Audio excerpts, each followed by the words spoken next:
Snap, Crackle, Pop. Here you are again at the cereal bowl of podcasts. Fishing without bait, a lifetime without definitive expectations. We help people explode into their lives through full impact mindfulness. We ask people to rearrange and reverse the curse of their vocabulary and begin to use those powerful words, I choose and I am, in their everyday life and empower themselves to make wise mind, beautiful choices. And as always, I'm joined by my good friend, co-host, and producer of this program, Mr. Mike. Yes, I consider myself the Count Chocula of podcasting myself. I don't know. What was your favorite cereal when you were That was young? Count Chocula or the Ninja Turtle cereal with the with the crispy nuts and the marshmallows like their weapons. Mike, there was a cereal a long time ago. I don't know if it's still out there. It was called Life, and I just thought it was so tasty. We did not have Life.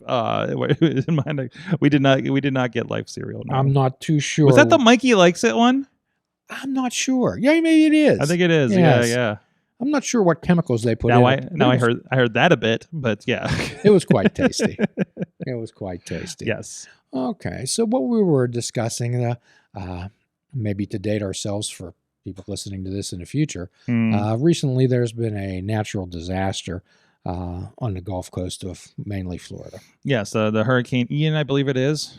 Yes, a Hurricane Ian, and devastating. Devastating across, pushed a lot of people out of their homes. Floodwaters rose 10, 15 feet above the land. An island like Puerto Rico was inundated. Cuba lost power. And we all have to understand the impermanence of life, the impermanence of material things. I recall that when the Catholic faith, on Ash Wednesday, it's called All Souls Day. And on that day, the priest would come around and you'd come up to the front and the priest would put a cross on your forehead in ashes. And these ashes were made from the palms that were gathered after Palm Sunday, and they would be burned, and those were the ashes they would use. And as the priest would trace the sign of the cross in ash on your forehead, he would say, "Remember, man, that thou art dust, and to dust thou shalt return." So there's a morbid curiosity about death, mainly all over the world, but I find it particularly in this country, Mike. And there are people who I truly believe that I think that they believe they're immortal based on their actions and without view of any consequences at all. Mike, are you aware of the Tibetan Book of the Dead? Not the Tibetan, no. Okay. Well, it was written obviously quite a long time ago, and it's a misnomer because the Western culture, Western named it the Tibetan Book of the Dead, but actually the real title of it is Liberation Through Understanding in the In-Between. Liberation through understanding in the in-between. Now, on first glance, when you're thinking about the in-between, what would one think of? I think, is that like some kind of a purgatory or something like that? Yeah. Yes, that could be purgatory. Some people believe that the in-between is the moments between life and death. However, given the Tibetan concept of reincarnation and karma, okay, what the in-between is the moment between death and reincarnation. Okay. Understanding the in-between. That's what's called the in-between. Okay. So, talking about the impermanence of life, what are some things that you thought would never go away, Mike? Like in life, like like the main street back home, like the tree in the front yard that I would climb. My childhood home wouldn't go away. Things like that. Is that what we're thinking? Yes. Well, your perspective's your reality. So it could be parents. It could be. Did you ever think you were going to age, Mike? Did you ever think you were going to have gray hair? No, none till much later. But yeah, that idea of like, man, what is it like to be a grown up? Your present was like all you knew, and all you knew coming out. Like the idea of going to high school, going to get a job was the scariest thing at the time, right? Yes. And the idea that your pet is going to live forever. Mhm. Children, adolescents, they have no conception of death and the finality of it. No. They think their pet is always going to be there. Yeah. They think they're always going to have their car. They think they're always going to have their home Mhm. or the things. So when catastrophe happens, a home is burnt down, the loss of a loved one, those are defining moments in people's life. Mhm. Mhm. Uh, It's a realization that kind of hits you too, right? Of that this is the way of things, right? And then you have to reconcile that, especially when your first major, say, parent passes or something like that, or grandparent, like that's something you have to start contending with. that's usually the first significant death that a person deals with in their life, Mm-hmm. is one of their grandparents passing. Mm-hmm. Unfortunately, more and more today, for younger people, it's their friends dying either by violence, drugs, or alcohol. Right. And that's a sobering thought, and it can be defining moments in people's life. But when we think of everything that we can take with us, what can we take with us?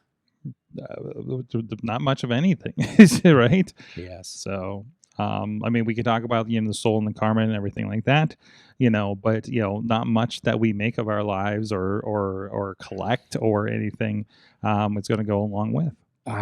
So what I ask people is, what can you carry to the next world? What do people recognize you for? What are you most proud of? And I ask people when they tell me they don't know or they don't think much of themselves, I always ask people what's good about being you. And I don't think you'd be surprised at the number of people who don't have an answer for me. Mm-hmm. And I always ask them this, Mike. I say, do you know the difference between right and wrong? Mm-hmm. Do you have a moral compass? Can you be dependable? Can you tell the truth? And can you treat people with courtesy and respect? Those are the 5 greatest attributes that a human being can have. Yep. So perhaps the next time someone asks you, Mike, tell me about yourself, I'd love for you to say, well, my friend, here's what I know about myself. I know the difference between right and wrong. Mm-hmm. I have a moral compass. I am dependable. I tell the truth, and I treat people with courtesy and respect. Does that person need to know anything more about Mike? No. I think that's what's important. That is what's important. Okay. However, some people gauge their self-concept and self-esteem by possessions. Mm-hmm. Mm-hmm. What do you think about social media, Mike, that people look to see how many hearts or how many likes or how many views their particular post has? Well, it's the endorphins. It's finding value in people that find value in you. I know that in the past, sometimes I've asked you, I said, Mike, I thought we put out a really good podcast. How come no one's watching it? Mm-hmm. Mm-hmm. And I would think, what am I doing wrong? What are we doing wrong? Mm-hmm. We're doing nothing wrong. No, we're putting it out there, and the people that are coming across it are there are people watching and interacting with you and me around this, and we know, like, anecdotally, this has helped people, and that's what's important. Yes. So if one person has reacted to this and I made their day brighter, we often say with like the things that we work on, or when I'm working with entertainers, and then that's fantastic, and then the goal has been met, even if we're not on top of the iTunes charts or have 25-star reviews or wherever the case may be. We still try, because that's part of the process to get more people to see us and attempt to grow this. But in the end, is the fact that we're doing this and there are people listening. I mean, that is worlds. Well, in the 12-step world, we call it planting seeds. Mm-hmm. And we have to understand that a lot of times we plant trees we never get to climb. Right. And that's the acceptance part of it. But money can be taken away. Mm-hmm. Material possessions, homes, cars, all those things can be taken away. Right. But the only thing that can't be taken away from you is your integrity. Right. Your integrity and your values. Your values, your choices, your non-negotiables, those can't be taken away. I haven't told this story for a long time, and I don't tell it very often. But every year on Memorial Day, my cousins and I get together and we do the family burial plots. And there's a particular gentleman buried up there. He's a great uncle of mine. And I always tell this story to my cousins and whoever is there. My great uncle Harry owned a department store in Katanning, PA, and along with his two brothers, my great grandfather and great uncles. So they had quite a successful business, Mike, and they sold a lot of things on credit, of course, like most department stores did.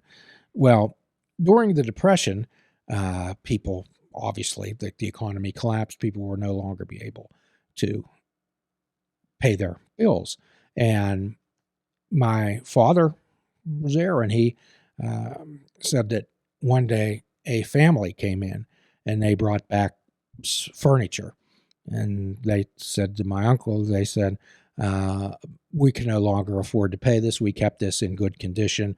We need to return it. And it broke his heart to see this family there with the children. So the next day he put an advertisement in the Katanning Leader-Times that said, I, Harry Ellermeyer, as of this date, forgive all debts, both business and personal. And it ruined him because he forgave all the debts. The bank and those creditors were not as kind and generous. So he actually spent the rest of his life with my great-grandfather. They had a home. And I remember my father telling me this story, and he said I was just young, and he said I was sitting there, and somebody asked Harry. They said, Harry, why did you do it? And Harry said it was the right thing to do. It was the right thing to do. So where did that type of common sense go, Mike? It's kind of that individualism. It's like you take care of yourself, right? That happens these days. Well, I'd like everyone out there to be able to understand that you can always preface your decisions by saying what's the right thing to do. And the right thing to do isn't always the easy one. Right. Or the painless one. Right. It can be painful and hard. But what do you carry around through your life? What makes you proud of being Mike? It's kind of you're dealing with things that I deal with. I'm happy with the quality of things I produce, right? If I'm not happy, I'm going to put in the extra work to get it done. Like a little bit of a workmanship kind of situation. If I promise to do something and deliver on something, I'm going to do that. So that's what I'm happy with me. Are you proud of the product that you deliver? Do you stand behind the services that you deliver? Absolutely. And this is a struggle that happens with, just having this discussion with somebody else that's in creative media, where it's like the what was it? The perfect is the enemy of the good, right? And you have to ship things. But what is your acceptable level of this has to be at least X good before it goes out the door, to be happy with, the fact that somebody is paying for this, that somebody is taking care of this. And that, I feel, is the thing that makes people come back to us, more often than not. That's absolutely correct. And that's why people come to you. It's the goodwill that you've build up. And that's all you have. Sometimes all you have is your reputation. That is the thing that carries through, not what my house looks like, not the car I drive. It's the, and if it was something where the car I might drive that was that sense is this thing that would push me forward, that's kind of not the client I want, and I avoid those kinds of ones if there's something like that going on, Yes. And telling the truth seems to be a lost art. Yes, even in this kind of business, yes. I remember in some political climb a while ago, someone was caught lying, and they said, these aren't lies, they're alternate facts. And words do mean something. So the idea about the impermanence of life, we often talk about time as being the most precious asset that we have. The most precious, and we've talked this innumerable times. If you care to, you can put in our search button on www.fishingwithoutbait.com and put in time, or put in time as currency. You'll get a plethora of podcasts that discuss that. So your time is your most important thing that you own, and the beautiful thing is you choose how to use it, Mike. Absolutely. And the impermanence of things. How many times have someone passed away or something been gone, and you thought, "Oh, gee, I never got to say goodbye," or our last meeting was less than satisfactory, or maybe you said some mean words to that person, or you always meant to send that card, you always meant to make that call, you always meant to make that visit. Right. So what do we talk about often on this show is our perfect cemetery would be a cemetery with tombstones with the top epitaph saying no regrets. No regrets. One thing that I ask people is when they ask me about what they should do, should I give him or her another chance? Should I stay at this job? Should I leave the job? And normally what I ask Mike is, if you don't give this another chance, will you regret it? And if they say yes, then I say, there's your answer. We have no more further need to discuss this. Would you regret it if you didn't quit your job? Well, yes, there's your answer. Push the button. Make choices in your life. So how long have you been in situations too long? We stay in situations too long. We stay in friendships. We stay in relationships. We stay in jobs. I've given this too much of my time. Yes, the most precious asset that you have. Mm-hmm. The impermanence of things. When you're talking to someone, significant people in your life, tell them you love them. And most importantly, give them the reasons that you do. Yep.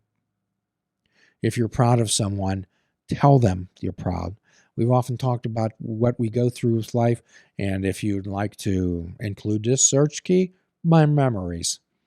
We walk through life, Mike, and all we take with us is memories. Yep. Photographs, the T-shirts that everyone sells, the little knickknacks. What they do is they elicit memories. Mm-hmm. It brings back a memory. What is one of your happiest memories, Mike? Happiest memories. I mean, even just most recently, just being able to stand on the beach and look out at the ocean.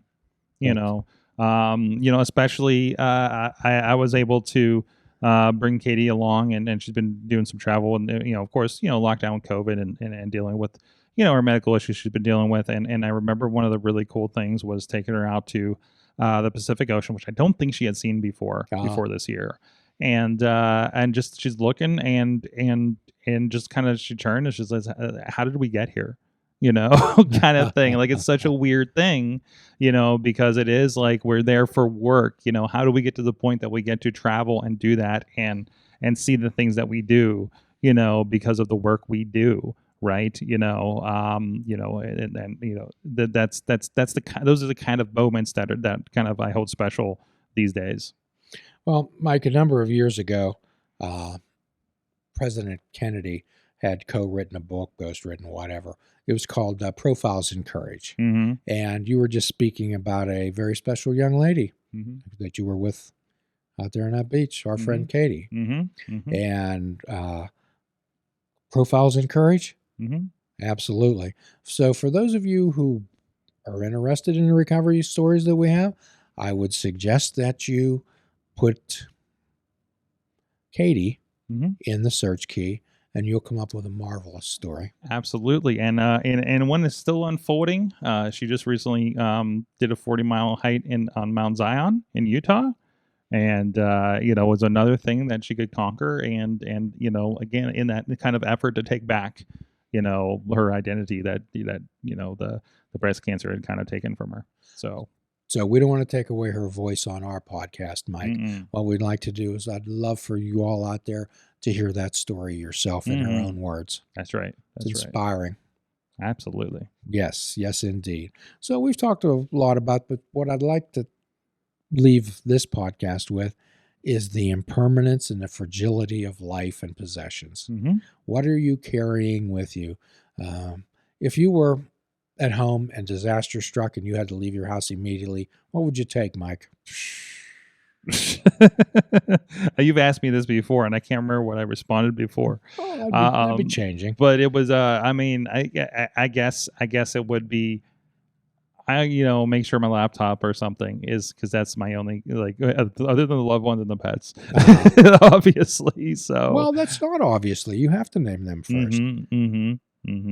So, like, I'm not even worried about, like, most pictures and things like that, or things that are up in digital and things like that, and so you'll be like, and I'm a person who has like a game collection and things like that, like maybe not actively, but it's like something I've amassed over the years. And it's like, if that went away, it's like, well, that went away, and that's fine. That's fine. Well, the first thing I would take is my cats to get them out of there.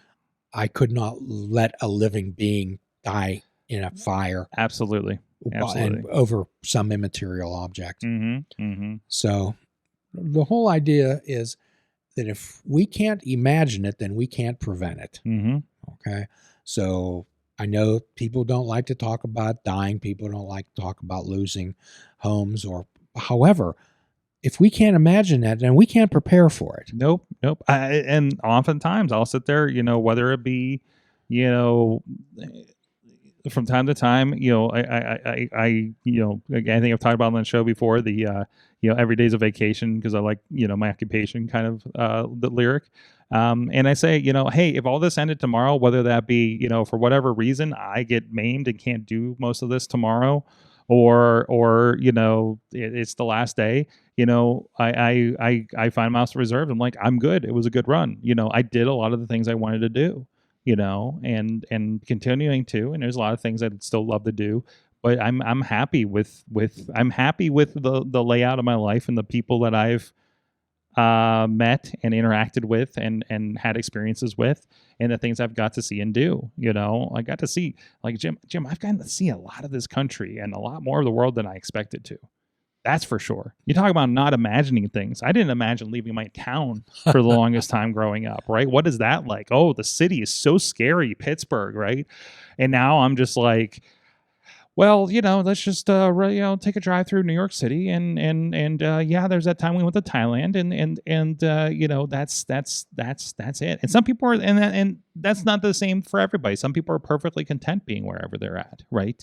And experience and building something there. I am just loving seeing the world right now, so, and doing interesting things across it.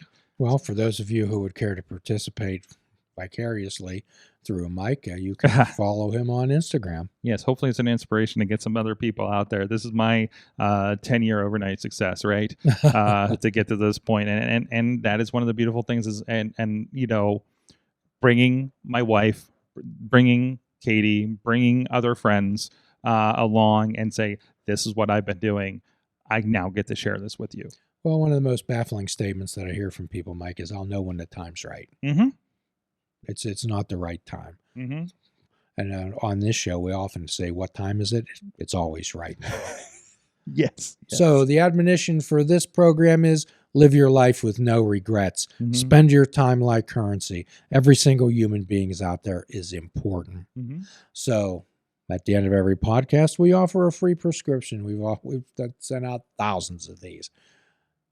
Fruits, nuts, and vegetables. Unplug your television and take up fishing.